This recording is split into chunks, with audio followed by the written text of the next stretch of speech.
Good morning. This is Reverend Felton Christian, welcoming you to another session of Living Life 6 Mile Walk. This morning, as I walk, I'm pondering the question, whose fault is it? And what brought that question to mind is the idea of blame.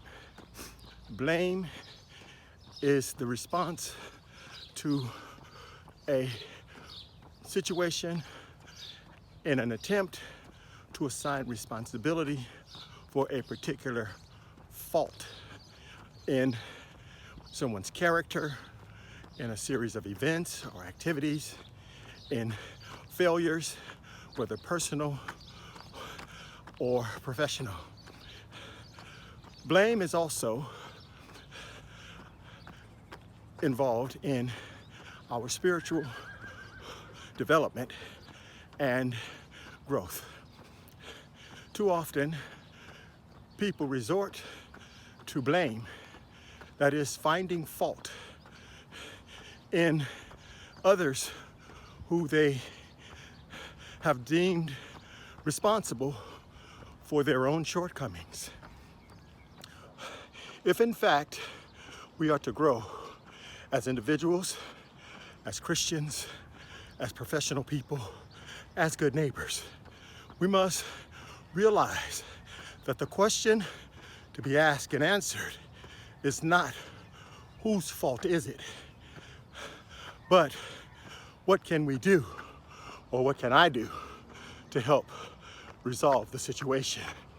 You see, blame will not afford us to ask ourselves those questions, hence becoming an obstacle to our growth and our prosperity.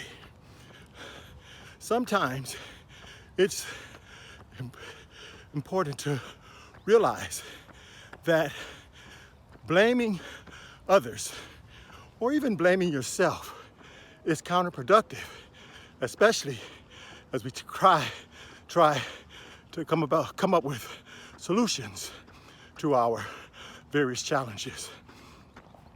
In this life, there is enough blame, as it were, to go around. But again, that blame does not resolve any solutions, problems, or situations.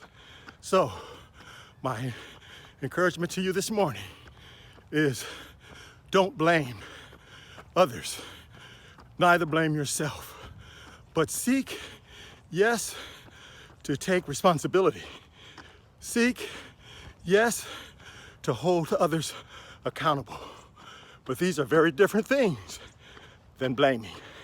So, with that in mind, I encourage you to be a part of the solution and not the problem. Our response to challenges and shortcomings, and yes, even faults in this life, should not be to blame.